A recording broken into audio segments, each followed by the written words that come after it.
We have a new laboratory report dated March 10th, 2025, in the case of Stephan Sterns, thanks to the YouTuber named The Docket. This 2-page document gives us even more insight into what Maddie Soto may have sadly endured at the hands of her mother's boyfriend on the last day or night of her life. What story does it tell us? We're going to take a deep dive into this report from the Florida Department of Law Enforcement. The report was sent to Interim Chief Robert Anzueto at the Kissimmee Police Department to the attention of Mark Morris. It represents the findings of Carol Greenwell, a senior crime laboratory analyst. The subject is Stephan M. Sterns, and although his victim's name has been redacted, we all know it is related to Maddie Soto, the 13-year-old daughter of his one-time girlfriend, Jennifer Soto. The offense is listed as a death investigation in Osceola County with a date of February 25th, 2024. Does this mean that officials have honed in on Sunday, the day of Maddie's birthday party, as her final day on Earth?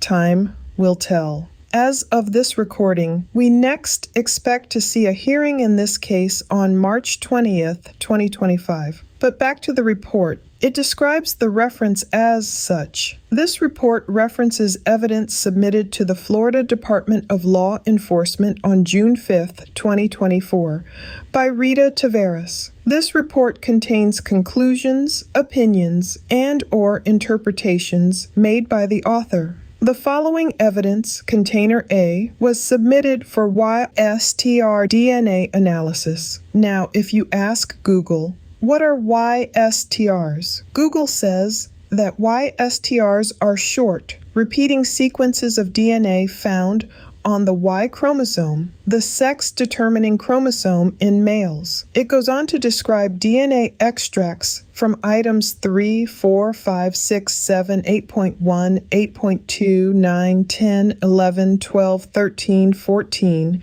and corresponding extraction blanks. Before we go on to discover where Stephan's DNA was found on Maddie, let's look at what those FDLE item numbers really represent. According to a previous FDLE laboratory report dated April 10th, 2024, as found in the PDF titled Sterns 1 through 1008, we learned the following. Item 3 equals buccal swabs, represented as being from Sterns. Item 4 represents penile swabs from Sterns. Item 5 was a DNA card from Maddie. Item 6 was Maddie's left fingernail clippings. Item 7 was Maddie's right fingernail clippings. Items within the 8 category were Maddie's neck swabs. Item 9 was Maddie's right hand swab. Item 10 was Maddie's left hand swab.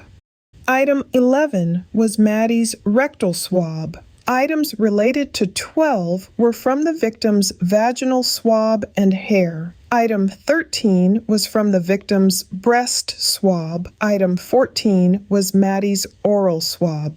Okay, now that we know what the items represent, let's look at the newest results. A complete YSTR DNA profile was obtained from item 3. So I understand that since item 3 equals buccal swabs, represented as being from Sterns, they were able to pull a complete DNA male profile from Sterns. Item 6, the left fingernail clippings, represented as being from Maddie, states that no YSTR DNA results were obtained from item 6. Does that mean that they did not uncover any male DNA from Sterns from beneath Maddie's left fingernail clippings? What about the right fingernail clippings? The previous report stated that all the swabs and fingernail clippings from the victim are to be compared to Stephan Sterns' buccal and swab of penis. It also stated that item 6, the left fingernail clippings represented as being from Maddie, failed to give chemical indications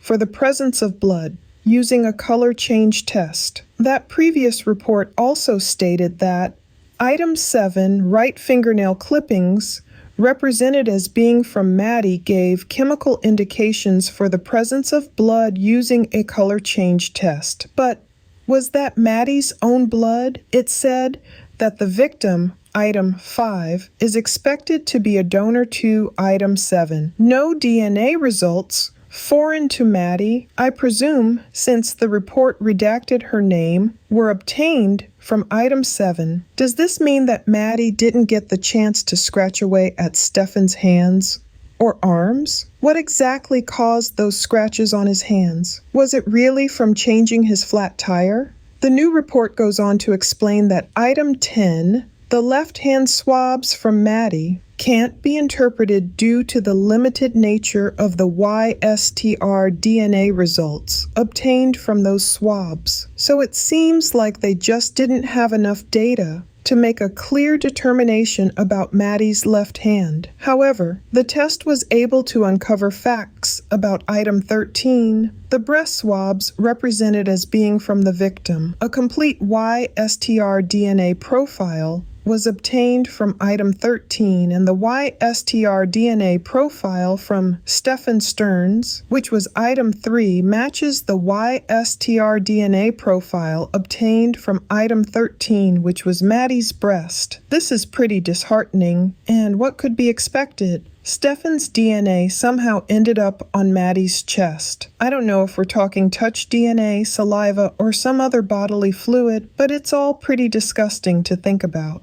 We also don't know how or when Stephan deposited that DNA on Maddie's chest area, or if it was something sinister that was done even after he laid her out amongst the bamboo off Hickory Tree Road in St. Cloud, where her body was discovered. Just today, as I continued to dig into this case, I asked myself why he didn't bury her in a shallow grave. Was it because he knew he would return to her body once more after placing her out there the first time to do God knows what? I shudder to think about his kinks, as we've learned via plenty of interviews with both Jennifer Soto and his ex-girlfriend from Disney, she who shall not be named. The new report goes on to detail just how common or rare this DNA profile is in male individuals. Look for a link to the report below.